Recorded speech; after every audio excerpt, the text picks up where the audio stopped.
दोस्तों, आज की क्लास में हम जीव विज्ञान से बीपीएससी में विगत परीक्षाओं में पूछे गए प्रश्नों को लेकर आए हैं। तो चलते हैं हम प्रश्न को।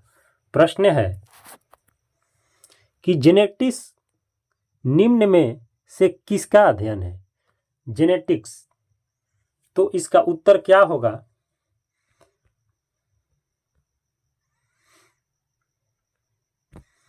इसका उत्तर क्या होगा? तो इसका उत्तर होगा आनुवांशिकता और विचार। उत्तर होगा डी। अब इसके बारे में थोड़ा हम जानेंगे कि जेनेटिक्स जीव विज्ञान की वह शाखा है जिसके अंतर्गत जीवधारियों में जीनों, आनुवांशिकता और विचरण का अध्ययन किया जाता है।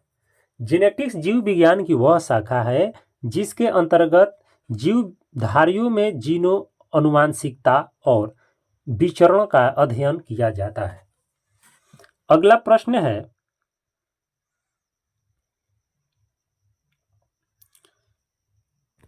कि मनुष्य में लक्षणों की वंशागति के अध्ययन को कहा जाता है। क्या कहा जाता है? तो इसका उत्तर क्या होगा? तो इसका उत्तर होगा वंशागति। इसका उत्तर क्या होगा? तो वंशागति होगा। अगला प्रश्न है कि ऑर्निथोलॉजी ऑर्निथोलॉजी किसका अध्ययन है? किसका अध्ययन है? तो पक्षियों का अध्ययन है। किसका है? पक्षियों का अध्ययन है। पक्षियों का अध्ययन।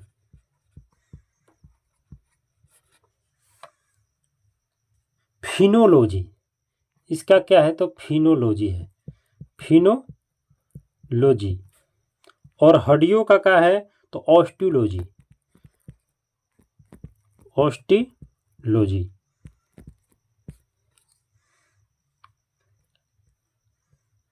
अब इनके बारे में थोड़ा जानेंगे कि जीव की पक्षी विज्ञान और ऑर्निथोलॉजी प्राणी शास्त्र की एक शाखा है जो पक्षियों के अध्ययन से संबंधित है। अगला प्रश्न है कि पोमोलॉजी निम्नलिखित में से किसका अध्ययन है? पोमोलॉजी। तो पोमोलॉजी किसका अध्ययन है? तो पोमोलॉजी फलों का अध्ययन है। फलों का अध्ययन को क्या कहेंगे? पोमोलॉजी।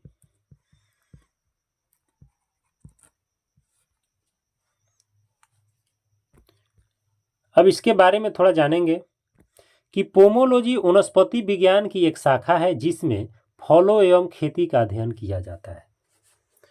पोमोलॉजी विज्ञान पर शोध एवं अभ्यास करने वाले व्यक्ति को पोमोलॉजिस्ट कहते हैं। क्या कहा जाता है? तो पोमोलॉजिस्ट कहा जाता है। किसको?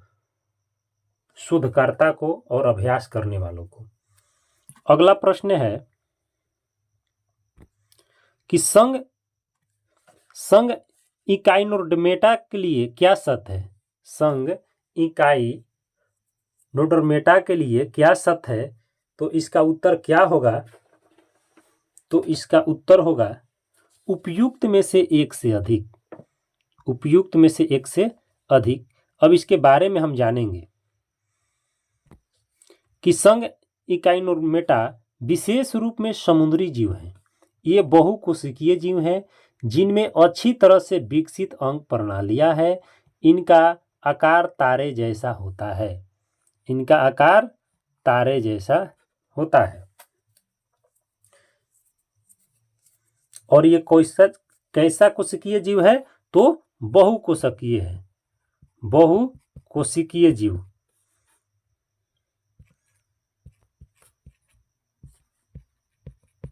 बहुकोशिकीय जीव है। अगला प्रश्न है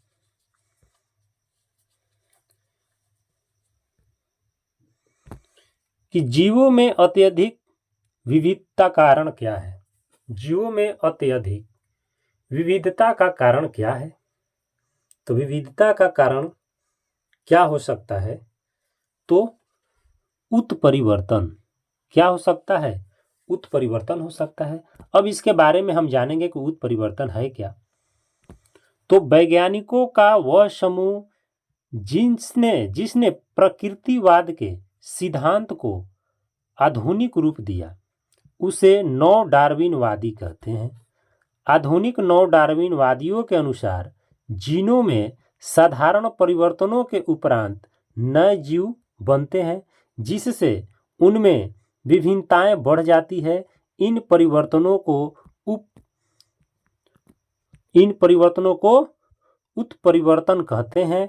ये परिवर्तन स्पष्टतः वंशागत होते हैं तथा पीढ़ियों में वर्ण द्वारा नई जातियों की उत्पत्ति होती है। अगला प्रश्न है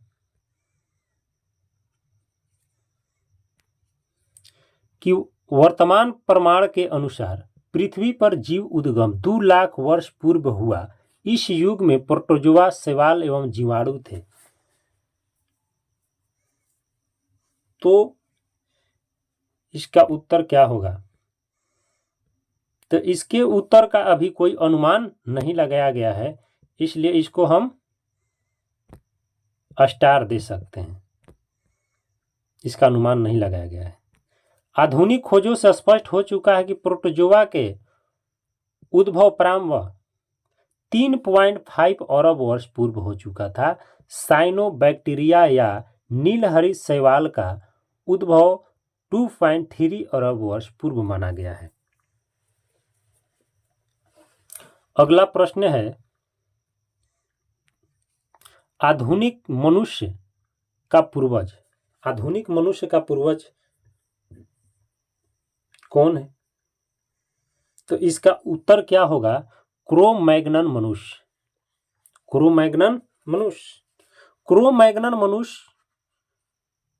या मानव कह सकते हैं, आधुनिक मानव से मिलता जुलता है। अब इसके बारे में जानेंगे कि क्रो-मैग्नन मनुष्य क्या है। क्रो-मैग्नन मानव आधुनिक मानव से मिलता जुलता है। यह आज के मानव के एकदम समान 6 फुट लंबा और पूरी तरह सीधा था। सीधा था। वह पाषाण युग में रहता था और अस्थि औजारों का प्रयोग करता था। वह पशुओं की खाल को सीलकर पहनने की योग्यता रखता था। वह मानव गुफा में रहता था और गुफा की दीवार पर प्रागैतिहासिक मानव उसके द्वारा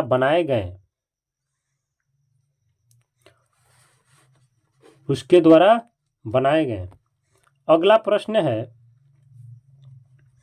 उसमें है कि उसके द्वारा बनाए गए भित्ति चित्र प्राप्त हुए। क्या हुए? भित्ति चित्र प्राप्त हुए। वह सबसे नया है। भित्ति चित्र मतलब जो दीवार पर चित्र जो बनता है उसे क्या कहते हैं? भित्ति चित्र कहते हैं। अगला प्रश्न है कि विकास का मुख्य कारक है।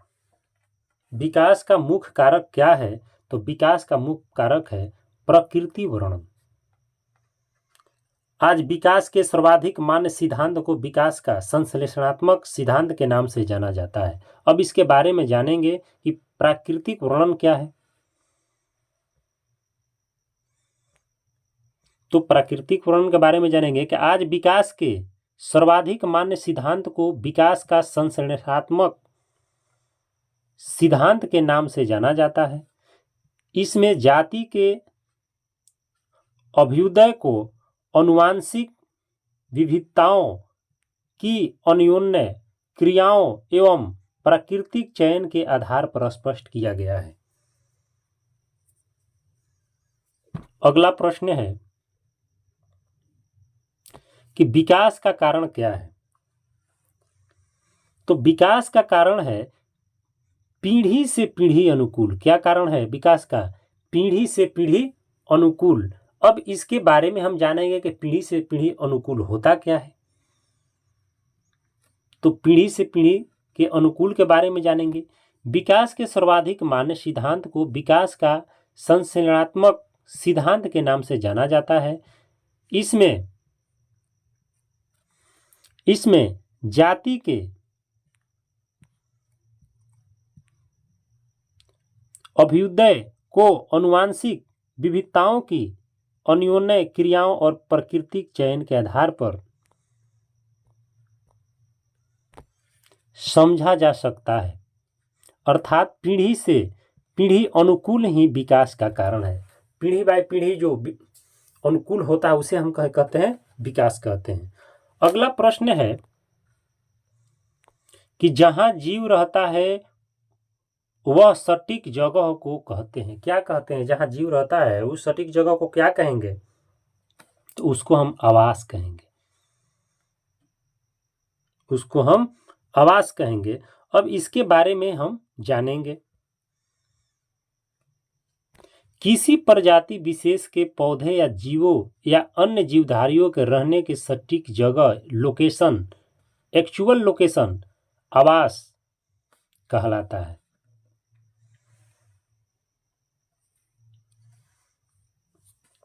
अगला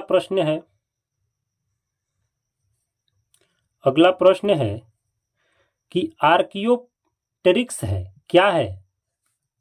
आर्कियोप्टेरिक्स क्या है? तो इसको हम क्या कहेंगे?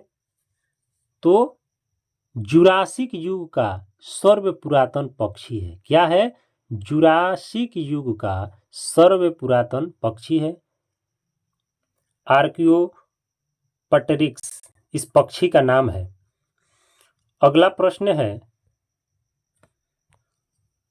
वह जानवर जो मुख्यतः मांस खाता है निम्नलिखित में से क्या कहलाता है? वह जानवर जो मांस खाता है वो क्या कहलाता है? तो ओग्निवोर का मतलब होता है सर्वाहारी, और कार्निवोर का मतलब होता है मांसाहारी, और हर्बीवोर का मतलब होता है शाकाहारी।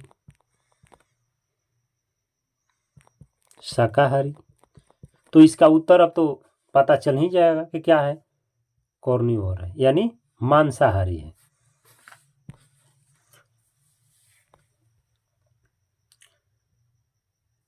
अब इसके बारे में जानेंगे कि वे जानवर जो मुख्यतः मांस का सेवन करते हैं मांसाहारी कहलाते हैं।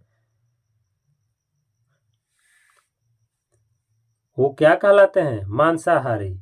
कार्निवोर जो है वो इंग्लिश है, इंग्लिश में इसको कहते हैं मांसाहारी को कार्निवोर। शेर, भेड़िया, तेंदुआ, चीता, ध्रुवे भालू इस श्रेणी के अंतर्गत आते हैं मांस खाने वाले जीव। अगला प्रश्न है कि निम्नलिखित में से कौन सा गर्म खून का प्राणी है? कौन सा गर्म खून का प्राणी है? तो गर्म खून का प्राणी टोड नहीं, ये भी नहीं है, मछली भी नहीं है, मगरमच्छ भी नहीं है, एक से अधिक भी नहीं कह सकते हैं। तो क्या होगा? उपयुक्त में से कोई नहीं होगा। तो होगा कौन? इसके बारे में अब जानेंगे कि टोड उभयचर वर्ग से संबंधित है, जबकि मगरमच्छ और मछली सरीसृप वर्ग से संबंधित है। अतः ये तीनों गर्म खून के प्राणी नहीं है। टोड उभयचर वर्ग से संबंधित है, जबकि मगरमच्छ और मछली सरीसृप वर्ग से संबंधित है। अतः ये तीनों गर्म खून का प्राणी नहीं है। अगला प्रश्न है कि लाइकेन में एक क्लोरोफिल युक्त पार्टनर एक साथ रहते हैं, उनका नाम बताइए। तो जो पार्टनर एक साथ रहते हैं वो है शैवाल और कवक। शैवाल और कवक। अब शैवाल और कवक के बारे में हम पढ़ेंगे। लाइकेन में एक क्लोरोफिल युक्त पार्टनर शैवाल और कवक एक साथ रहते हैं। इस प्रकार की संरचना में कवक अधिक प्रभावी साझेदार होता है। कवक अधिक प्रभावी साझेदार होता है। कवक शैवाल को आश्रय, जल एवं खनिज प्रदान करते हैं और बदले में शैवाल कवक को भोजन प्रदान करता है, जिसे वह प्रकाश संश्लेषण द्वारा तैयार करता है। जीव विज्ञान में यदि कोई दो जीव एक दूसरे की मदद करता है तो इसे क्या कहते हैं? इसे हम सहजीवी संबंध कहते हैं।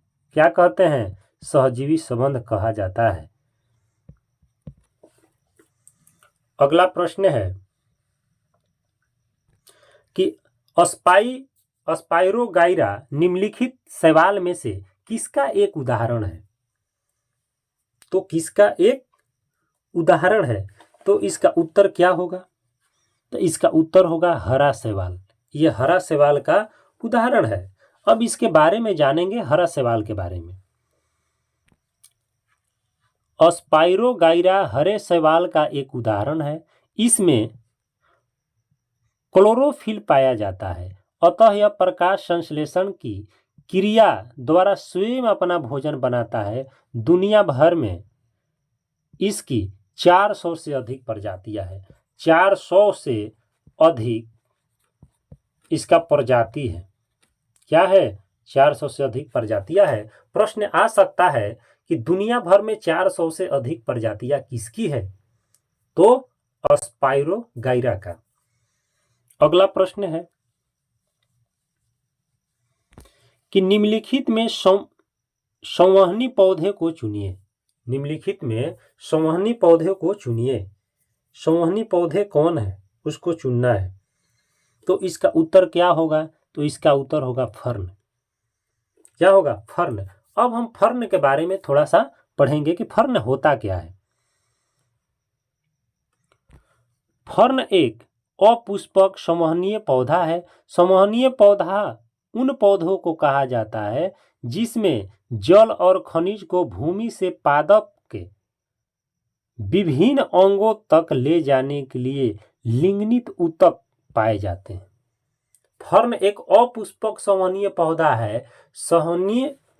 संवहनीय पौधा उन पौधों को कहा जाता है जिसमें जल और खनिज को भूमि से पादप के विभिन्न अंगों तक ले जाने के लिए लिग्नित ऊतक पाए जाते हैं।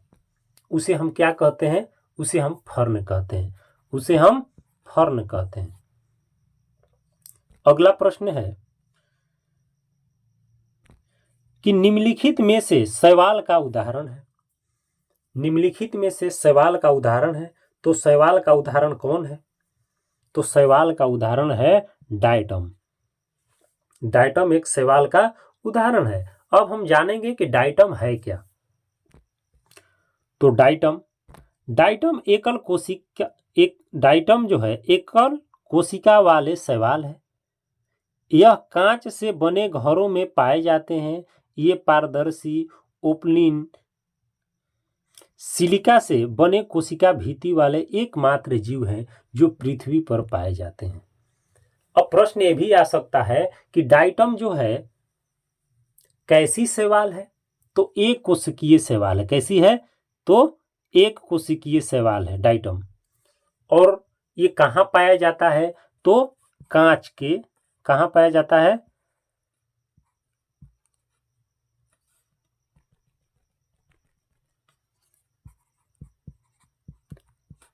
कांच से बने घरों में। कांच से बने घरों में पाया जाता है, जो कि यहां साफ साफ लिखा गया है। अगला प्रश्न है कि निम्नलिखित में से कौन सा प्राणी जगत का सबसे बड़ा संघ है? प्राणी जगत का सबसे बड़ा संघ का नाम बताना है। तो कौन है? ऑर्थोपोडा। ऑर्थोपोडा जो है प्राणी जगत का सबसे बड़ा संघ है। अब हम जानेंगे ऑर्थोपोडा के बारे में। संघ ऑर्थोपोडा प्राणी जगत का सबसे बड़ा संघ है। पृथ्वी पर पाई जाने वाली सभी प्रजातियों में लगभग 2/3 प्रजातियां ऑर्थोपोडा संघ के अंतर्गत आती है। अब प्रश्न ये भी बन सकता है कि पृथ्वी में पाई जाने वाली प्रजातियां कौन सी ऐसी प्रजातियां है जो 2/3 पाई जाती है, तो हम क्या कहेंगे? ऑर्थोपोडा संघ के। अगला प्रश्न है कि लाल रक्त कणिका विहीन जंतु है। लाल रक्त कणिका विहीन जंतु का नाम बताना है। वो जंतु कौन है? तो वो जंतु है केंचुआ, जो किसान का दोस्त भी कहा जाता है। किसान का दोस्त होता है केंचुआ। अब हम जानेंगे केंचुआ का लाल रक्त कणिका विहीन जंतु के बारे में। तो केंचुआ में लाल रक्त कणिकाओं का अभाव होता है। केंचुआ में क्या होता है? लाल रक्त कणिकाओं का अभाव होता है। इसीलिए कहा गया है कि कणिका विहीन। कणिका विहीन का मतलब है कि केंचुआ में लाल रक्त नहीं होता है, नहीं होता है। अगला प्रश्न है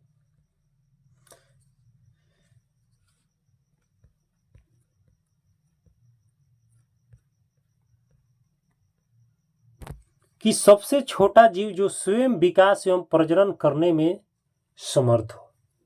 सबसे छोटा जीव एक ऐसा बताइए जो स्वयं विकास एवं प्रजनन करने में समर्थ हो, उसका नाम क्या है? उसका नाम है माइक्रोप्लाज्मा। उसका नाम क्या है? तो माइकोप्लाज्मा। क्या नाम है उसका? माइकोप्लाज्मा।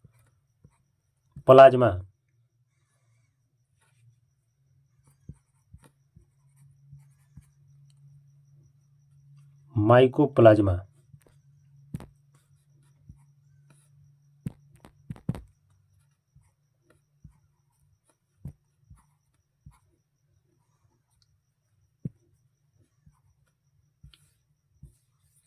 माइकोप्लाज्मा। तो दोस्तों, आज की क्लास हम इतना ही प्रश्नों से समाप्त करते हैं।